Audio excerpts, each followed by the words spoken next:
25 de junio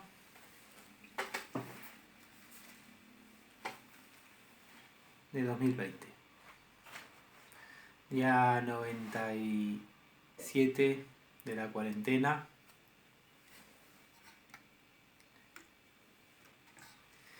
Día 2 de este diario y de esta autoentrevista.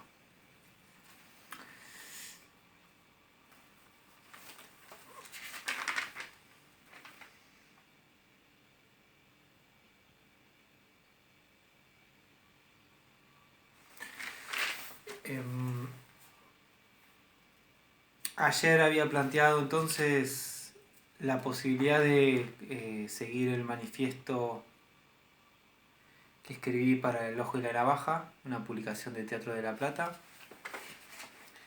y tomar los últimos puntos, los últimos determinaciones que aparecen hacia el final. Y bueno, vamos a continuar. Habíamos quedado en el 3 hablando sobre el valor o no del entendimiento en un espectáculo. El 4 dice: rodillera no garantiza riesgo.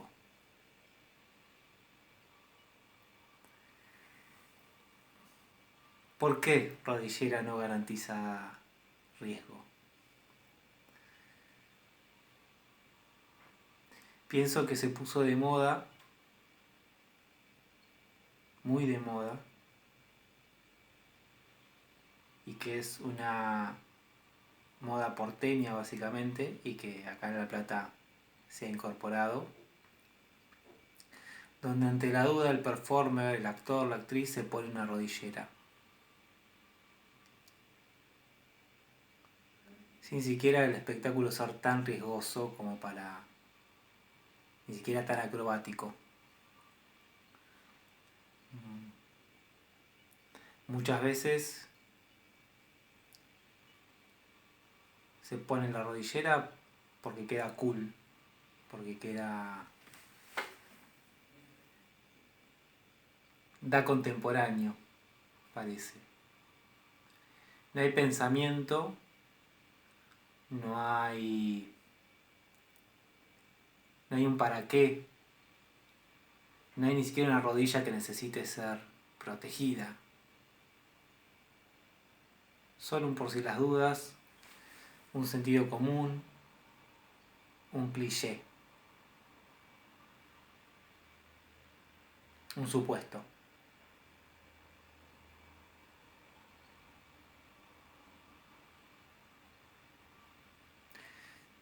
Sigo pensando si la rodillera no garantiza riesgo.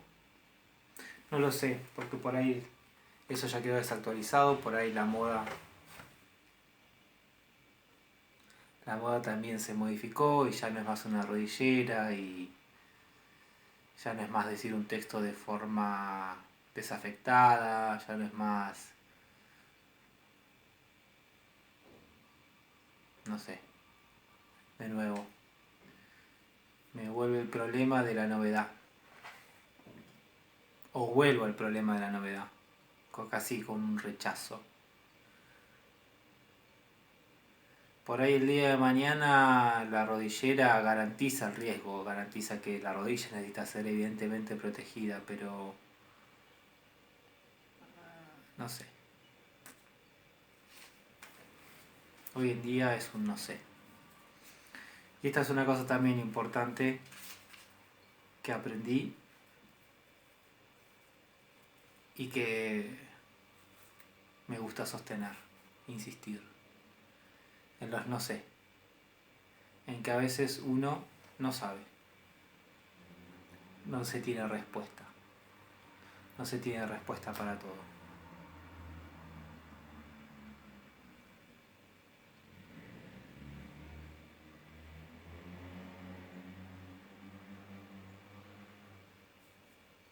¿Por qué pasa ese auto, esa moto? No sé. ¿Por qué se filtra ese sonido y qué puedo hacer con ese sonido. Pienso ahí de nuevo en la oportunidad del acontecimiento.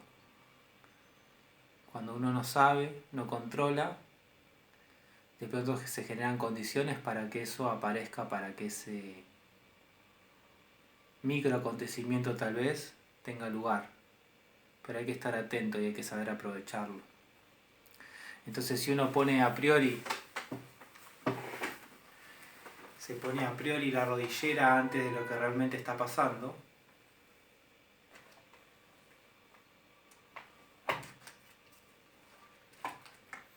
el momento pasa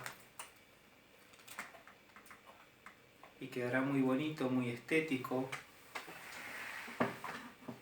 pero no estará pasando nada, no está sucediendo nada. Entonces, la rodillera tiene sentido en tanto sea algo real, si no, ¿para qué muestro una rodillera? ¿Para qué está? Si esta radio no funciona, ¿para qué la pongo?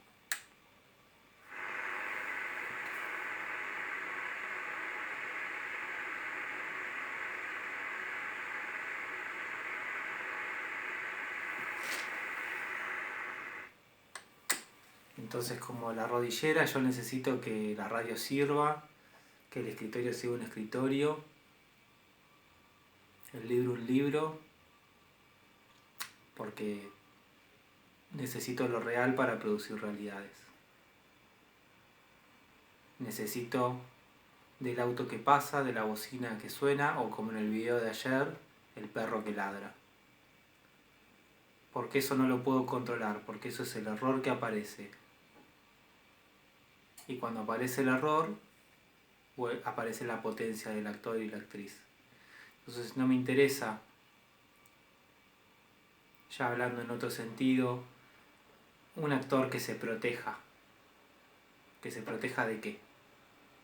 Que se ponga la rodillera ante la duda. ¿Ante la duda de qué? Si se pone una rodillera se puede poner unas orejeras, unas viseras, para no ver, para no escuchar, un traje de látex para no tocar, y no sé, estaba pensando en qué elemento podría haber para no pesar. Y a mí lo que me interesa es que ese cuerpo pese, toque, huela, sienta, esté en lo real, esté en el contacto de las cosas, esté en lo concreto, en lo que está pasando o lo que no está pasando. Y que tenga un gran nivel de sinceridad con respecto a eso. Sí, el auto pasa, la bocina suena, el papel se rompe y al romperse genera ese sonido, no otro. Esas son las materialidades con las que el actor puede trabajar. O tomar la decisión de no, pero va a ser una decisión. Y tener la capacidad y el entrenamiento para que esa decisión no sea en este ritmo monótono, sino que sea en segundos. Es una decisión casi inconsciente, instintiva, pero que está entrenada. No es cualquier cosa, no es aleatoria porque sí, sino que durante la semana eso se entrena. Durante la semana eso se trabaja, se prepara, se generan condiciones para que ese actor, esa actriz, esté listo para tomar la materia de lo real y manipularla. De lo real de su cuerpo, de su imaginación, de lo que le pasa, de lo que siente, ¿no? Si vamos a hablar de una actuación sensible, que sea sensible de verdad. Que sea sensible porque está colocada en lo que percibe a través de los sentidos. Ya ahí tiene un punto de partida para estar en presente, famoso cliché también teatral, impresionante. Y eso lo anclo pensando en esta cuestión que pensaba ayer de la capacidad de entrar y salir.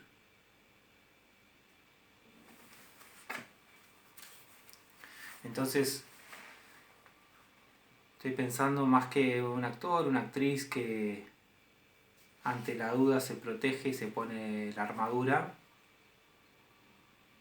que por el contrario, aunque sea va a dejar un rinconcito de su ser expuesto,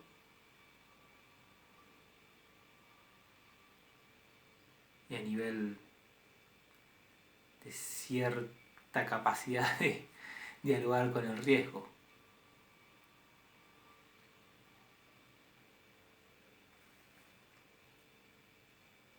Cinco.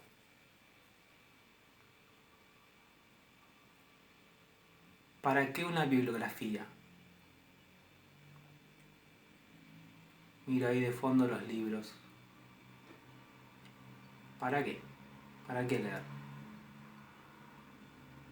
¿Para qué estudiar?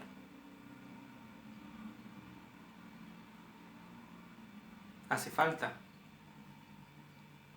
Si nosotros somos del hacer. Hace falta, no sé, leer a Ure. Y mi respuesta fue que la bibliografía mata a Galán.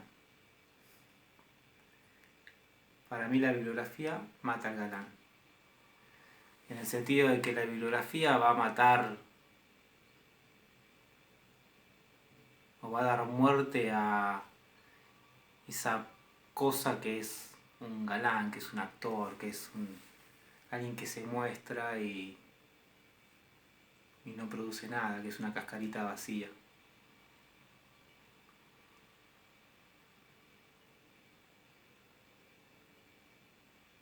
Alguien que se apoya en sus clichés y que se repite constantemente en el rol que sabe cumplir y no en otra cosa. Y que es incapaz, volviendo a la rodillera, de querer probar y probarse en algo distinto. Que se va a apoyar en las 3-4 cosas que encontró y que sabe que va a poder repetir, espectáculo tras espectáculo. Y a mí ese tipo de actor, y ahí me identifico mucho con Ure, me aburre muchísimo. Son útiles, son muy útiles, pero muy aburridos. Llega un momento que es como que no provocan, no producen nada, son epidérmicos. Como en la carta del actor de Eugenio Barba. Tus acciones son epidérmicas, quedan ahí, en la superficie. Y es importante entonces la bibliografía en un sentido de que es importante para mí también el marco teórico que se va generando en el campo de trabajo y en el campo de ensayo. Porque tenemos grandes batallas, yo estoy muy de acuerdo con el pensamiento de Barba, que los tenemos como que desaprender toda una cultura que nos condiciona el cuerpo, nos condiciona la cabeza, y nos condiciona la imaginación y nos condiciona la sensibilidad. Y que en lo cotidiano no hacemos más que repetir constantemente esos clichés. Que para el cotidiano está muy bien, pero para lo artístico es de nuevo muy aburrido, muy agotador. Es muy inconsciente, es un sentido común que se repite, son las cosas naturalizadas, cristalizadas. Entonces considero que es muy importante el trabajo y esa pelea darla en el cuerpo, ¿no? Realmente, toda esa cultura está inscripta en el cuerpo. Pero así como está inscripta en el cuerpo, también está inscripta en nuestras palabras, en nuestras formas de hablar, de decir, de quién habla, cómo habla. El lenguaje también como un factor importantísimo para poder elaborar y reelaborarse. Entonces lo intenté en mi grupo con cierto éxito y lo intento con mis alumnos y lo intento siempre de generar los espacios donde aunque sea propiciar y presentar la bibliografía, donde presentar los textos, ¿no? Si este pensamiento posmoderno de que el mundo es un texto, bueno, hay que estar entrenado para poder leerlo y para poder reformularlo y para poder reinventarlo y reelaborarlo. Entonces, si el galán encarna esta figura que se repite a sí mismo, con un poco de texto, de lenguaje, de léxico, tal vez ese galán se pueda reconfigurar en otra cosa. Si hace falta, por lo menos a mí me hace falta con la gente con la que trabajo, con el actor, con la actriz, con el performer con el cual trabajo, es un pacto que necesito generar, que en algún momento lea algo, que no se quede solamente en lo que sabe hacer.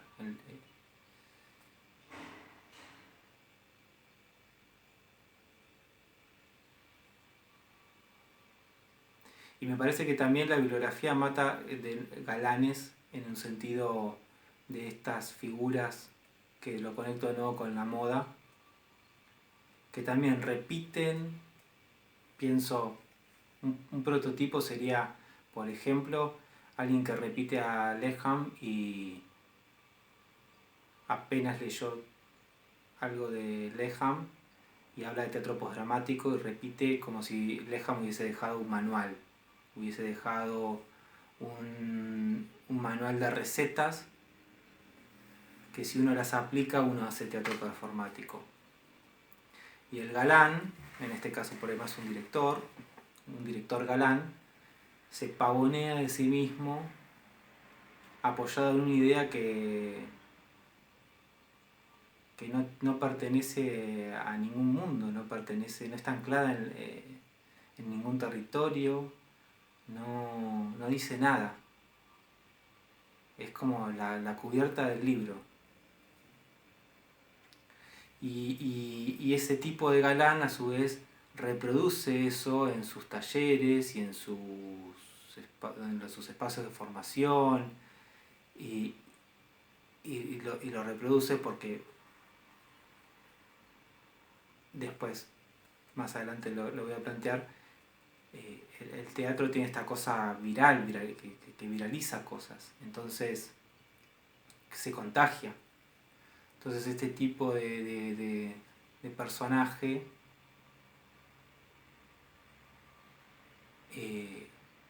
contagia y transmite eso. De nuevo, clichés de que somos del hacer, de que lo nuestro solamente es una práctica casi reflexiva, que el actor no tiene que pensar. No, vos sos actor, no pienses así. En fin. Y es un galán, entonces tiene gran capacidad de llegada, de seducción, de admiración. Entonces está bueno de pronto que la bibliografía a uno en general lo lleva a hacerse preguntas, a reconocer la propia ignorancia, por suerte. Entonces uno se planta y dice, bueno, pará, pero ¿qué me estás queriendo decir? ¿Qué no me estás diciendo? ¿Por qué? ¿Para qué? Y cuando aparecen esas preguntas, el galán, caput, muere. 6.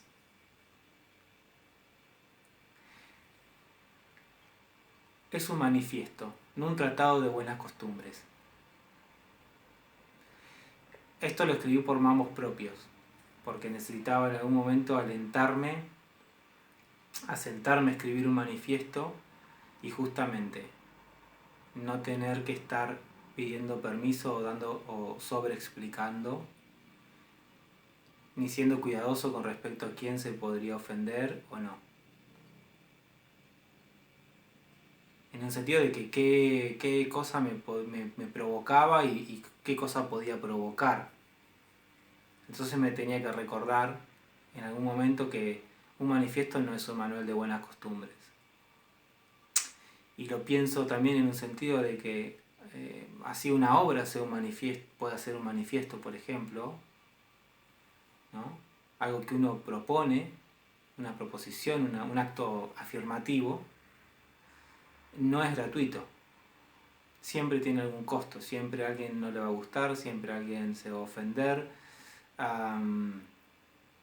Así como hay gente que le encanta y hay gente que lo disfruta, hay gente que se va a aburrir, hay gente que lo va a odiar.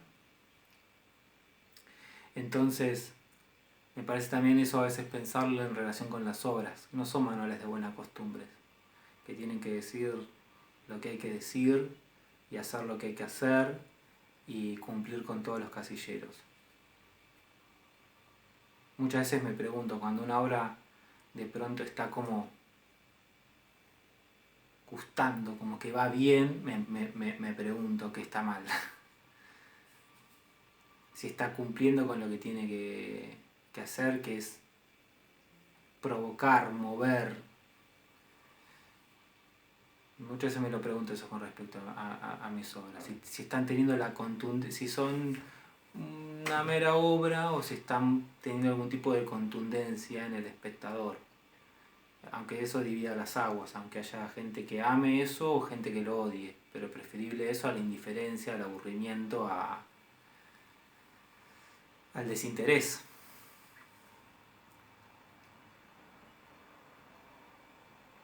Siete.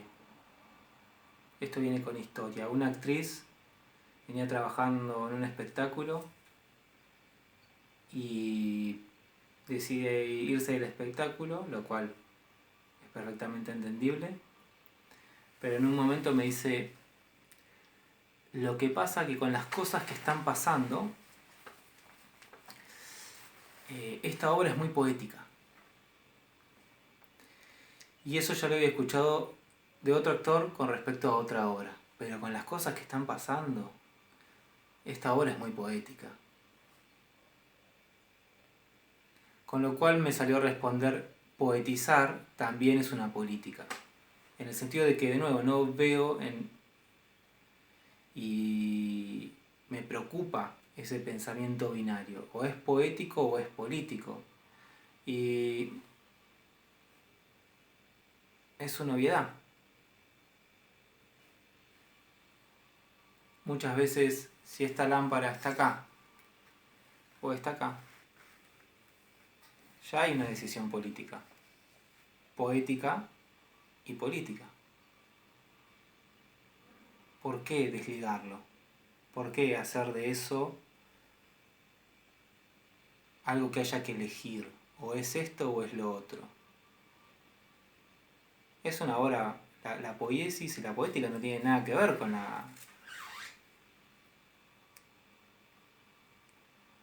que la obra no sea comprometida con lo que está pasando, con que no esté anclada en su contexto, en su presente. Claro que pasan cosas. Pero ¿qué vamos a hacer? No somos periodistas, no somos cronistas, no somos relatores. Somos artistas, creamos obra, hacemos obra, pensamos obra, teorizamos obra y poetizamos. Y elegir poetizar es también toda una política. En tiempos del fast food del YouTube.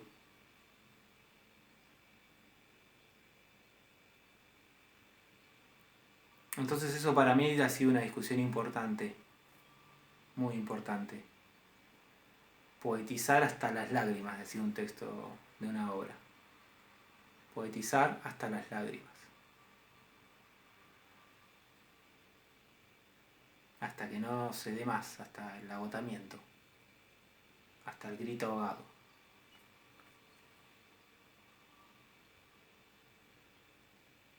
Por suerte hay algunos autores que respaldan estas cosas que estoy diciendo. Estaba pensando cuando en la relectura de Nietzsche para Fútbol, una tragedia, donde plantea algo muy similar con respecto al coro griego, que justamente es el gran elemento que hace que uno no entre en el realismo, en el naturalismo. Por suerte existen esos 10, 15 tipos vociferando que rompen la intimidad de lo que está pasando, que no te dejan creerte, caer en el naturalismo ni en el realismo, diría.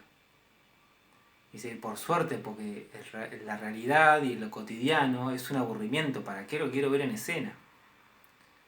Quiero ver una obra, una poiesis, ¿no? Quiero ver cierta poesía en escena. Yo en ese sentido estoy de acuerdo. Me interesa como cierta poesía en escena. Es más críptica, es más oscura, pero abre otros sentidos. No es en un sentido como por ahí la prosa, ¿no? Bueno, depende también del autor, pero tiene más espacios vacíos, tiene más silencios, tiene más momentos donde no ocurre nada. Esa fue la premisa de un espectáculo. Que no pase nada para que algo ocurra. Entonces eso nos llevaba a la necesidad de vaciar el espacio, dejar el espacio.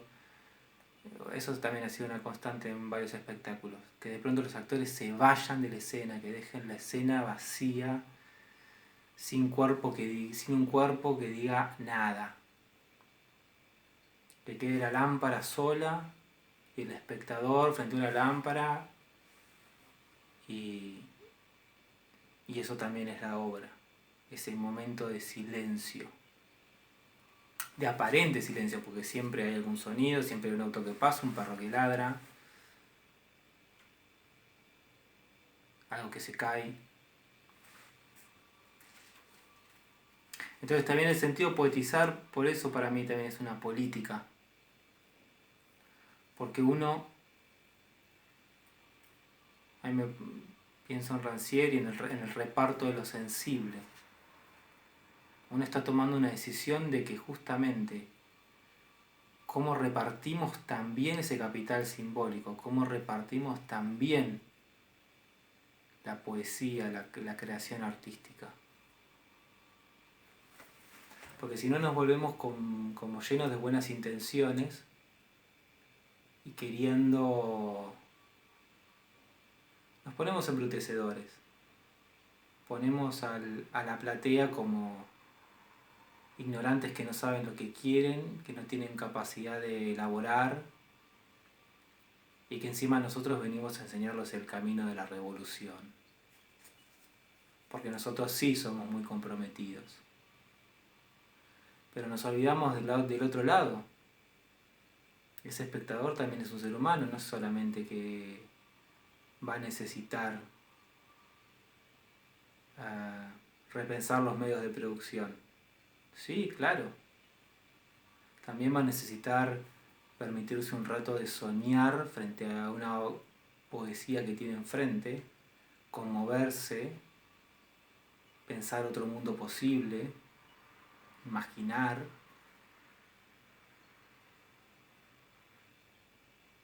Encontrarse con su deseo, con el cuerpo deseante de un actor, de una actriz. Entonces para mí es muy importante nunca reducir la obra justamente al mensaje lindo, copado y correcto. Porque en ese sentido el actor se va a sentir muy bien, el actor se va a sentir muy comprometido con la causa, que a veces ni siquiera sabe cuál, pero se va a sentir muy comprometido, se va a sentir que hizo algo por el mundo. Casi una idea de artista vanguardista donde eran los abanderados de una revolución que no seguía a nadie. Solo, pero muy satisfecho de sí mismo.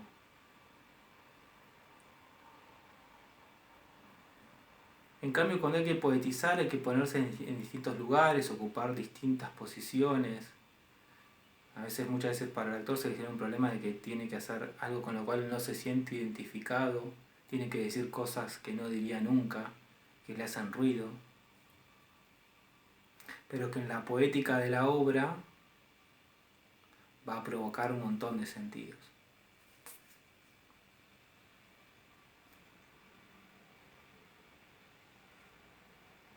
El tema es cómo se corre ser un policía, el del sentido, el comisario del sentido de la obra. Y que el gran miedo a que nadie se confunda, que él no piensa eso.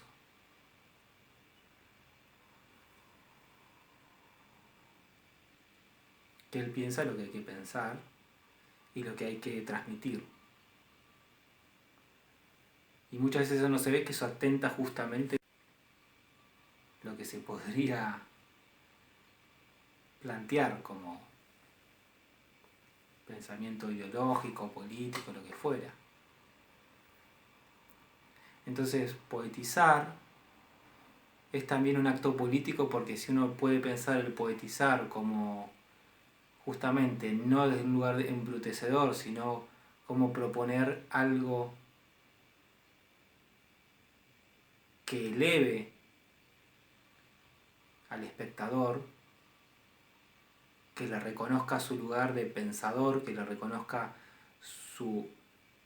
toda su elaboración intelectual, sensible de lo que está viendo, donde estás casi en un diálogo de a pares, y no de un seguime que te llevo, o de entender que te tengo que enseñar algo. Presentar siempre algo complejo, no por la complejidad en sí misma, sino porque la apuesta es que ese necesita lo complejo.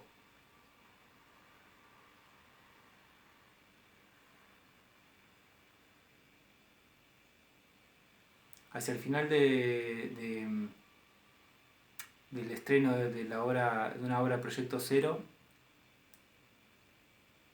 sentía que los que generalmente escriben reseñas y demás de las obras acá en La Plata, no había venido ninguno.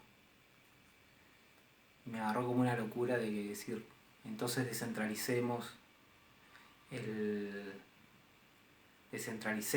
la escritura. Pidámosle a los que vinieron a verla que escriban micro reseñas y preguntémosles qué vieron, qué les pasó. Del grupo varios se coparon, pero una actriz de pronto me dijo lo siguiente, me dijo, no, yo no le voy a pedir a ningún amigo que escriba reseñas, o a ningún conocido, porque como que los voy a poner en un problema de que los puso como ignorantes, como que no son de escribir reseñas, no son intelectuales. Y mi gran discusión era, ¿y vos qué sabes?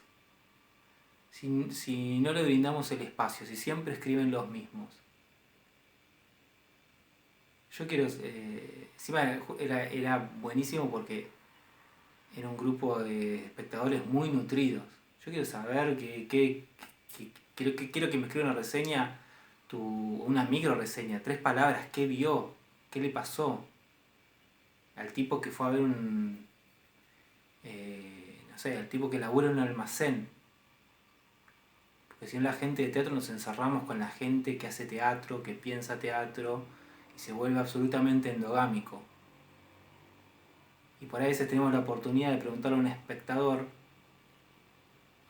azaroso, escribime lo que viste. Y me parece que era una forma de, justamente, ¿no?, elevar al espectador. Proponerle un espacio de paridad. Lo que vos viste vale. Vale. Y lo que vos viste necesitamos que se escriba, necesitamos que esté. Necesitamos que circule.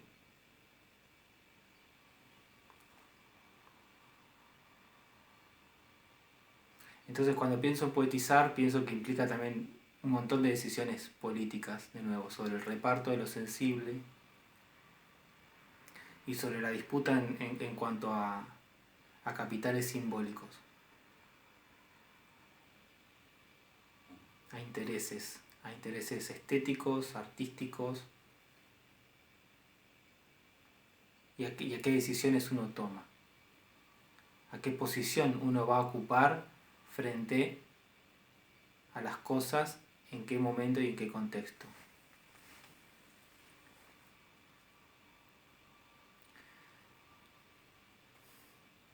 Ocho. La actuación no se enseña, se contagia, se transmite, es también un bicho. Se viraliza en tanto haya condiciones.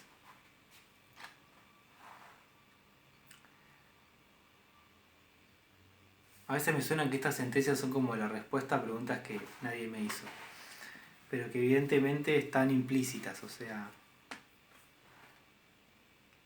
si me tuvieran que preguntar si yo enseño actuación, yo diría que no.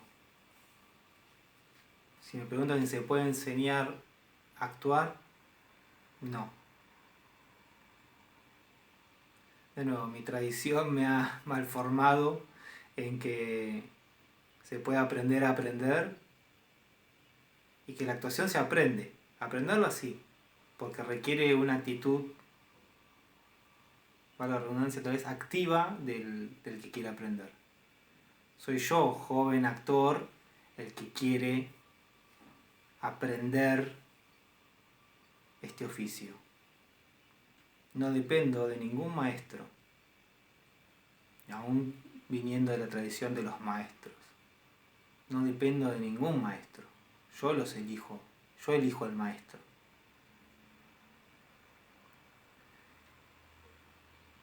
Y a su vez puedo tener al mejor maestro, pero si no hay condiciones donde incluso el compañero que tengo al lado está en la misma, va a ser difícil.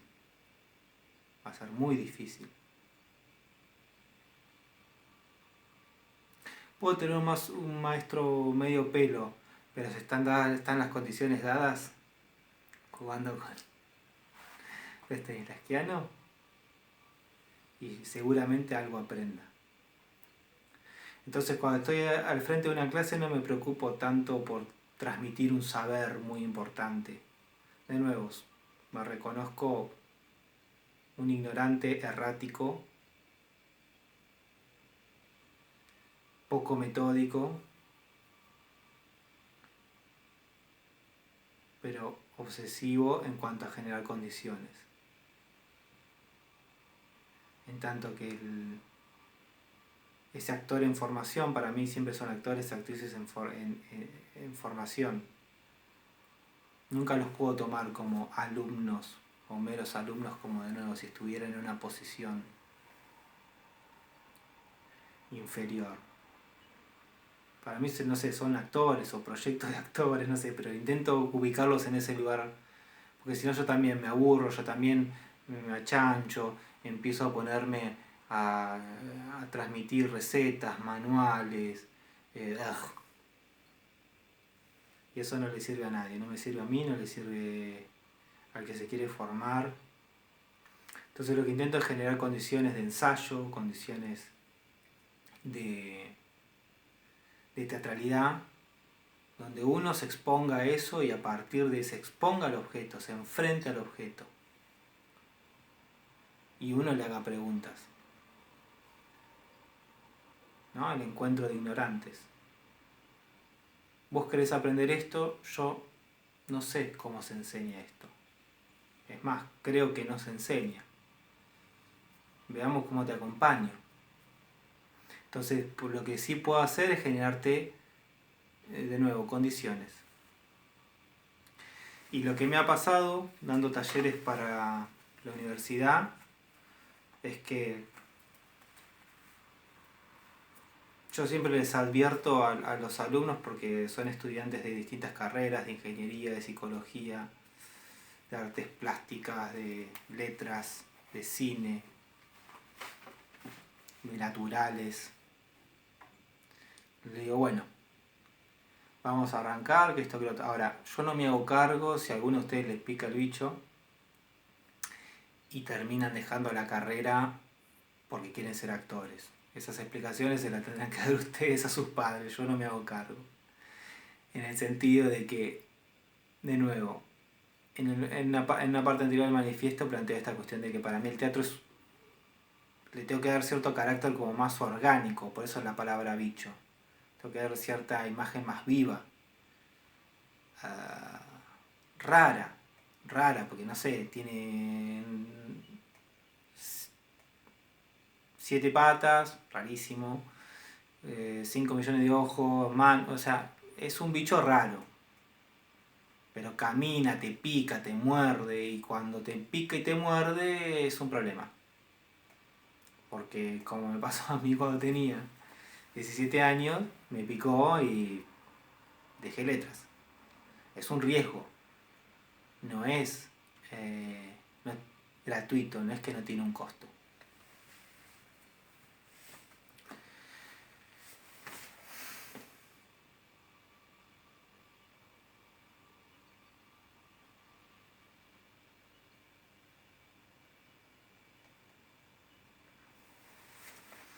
Y bueno,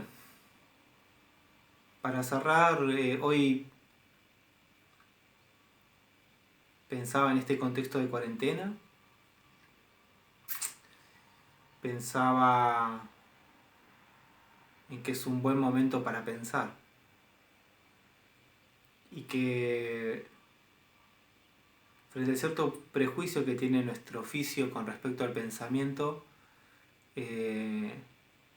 me imaginaba que, bueno, que en definitiva pensar es un verbo, por lo tanto es una acción. Pensaba también en los problemas que tenemos para teorizar y de nuevo, teorizar es un verbo, por lo tanto es una acción. Entonces, ¿no será que confundimos el gesto y el movimiento con la acción? Como hacer grandes cosas, moverse mucho, gesticular, como si eso fuera algo. Y pensaba, ¿no hay acciones estáticas donde parece que no hay acción, pero sin embargo evidentemente hay acción? Tal vez una acción que corre por otro lado, que es interna, que habla de otros mundos, ¿no? Mundos que van por dentro, que son internos, sutiles, invisibles.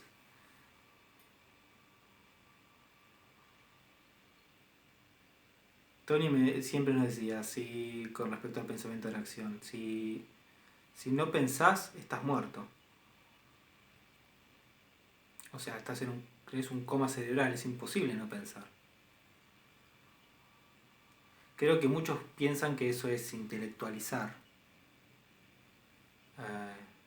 Hoy pensaba en la palabra esa inglesa, el overthinking, ¿no? El sobrepensar, pensar es demasiado. Pero me parece que reducir el pensamiento a eso o solo a eso es un error.